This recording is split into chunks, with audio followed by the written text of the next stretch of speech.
নমস্কার বন্ধুরা, বাসন্তী কিচেনে আপনাদের স্বাগত। আজকে আমরা তৈরি করব কচুর শাক। চলো রেসিপিটা দেখে নেই। প্রথমে আমরা কড়াইতে অল্প বাদাম দিয়ে ভেজে নিচ্ছি। তেল ছাড়াই ভাজবো আমরা। বাদামগুলো ভাজা হয়ে গেছে, নামিয়ে নিচ্ছি। এখন কচুগুলোকে সেদ্ধ করে নেব। এর মধ্যে বাদামগুলোও দিয়ে দেব। কচু সেদ্ধ হয়ে গেছে, এখন নামিয়ে নিয়েছি। এখন কড়াইতে তেল দিয়ে শুকনো লঙ্কা দিয়ে সামান্য জিরে দিয়ে তেজপাতা দিয়ে নেড়ে চেড়ে নিচ্ছি। এখন এর মধ্যে জিরে ও আদা বাটা দিয়ে নেড়ে চেড়ে নিচ্ছি। এখন লঙ্কা বাটা দিয়ে আবার নেড়ে চেড়ে নিচ্ছি। মশলাটা ভাজা ভাজা হয়ে গেছে, এখন সেদ্ধ করে রাখা কচুগুলো দিয়ে নেড়ে চেড়ে নিচ্ছি। এখন এর মধ্যে সামান্য হলুদ দিয়ে স্বাদ মতো নুন দিয়ে নেড়ে চেড়ে নিচ্ছি। এখন কিছুক্ষণের জন্য ঢেকে রাখবো।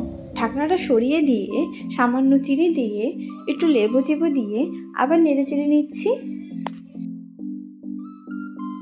আবার কিছুক্ষণের জন্য ঢেকে দিচ্ছি। ঢাকনাটা সরিয়ে দিয়ে নেড়ে চেড়ে নিচ্ছি। হয়ে গেছে, এখন নামিয়ে নিচ্ছি। কচুর শাক তৈরি। আপনারাও বানিয়ে দেখবেন, খুবই ভালো লাগবে খেতে। রেসিপিটা ভালো লাগলে লাইক, শেয়ার ও কমেন্ট অবশ্যই করে দেবেন। ধন্যবাদ।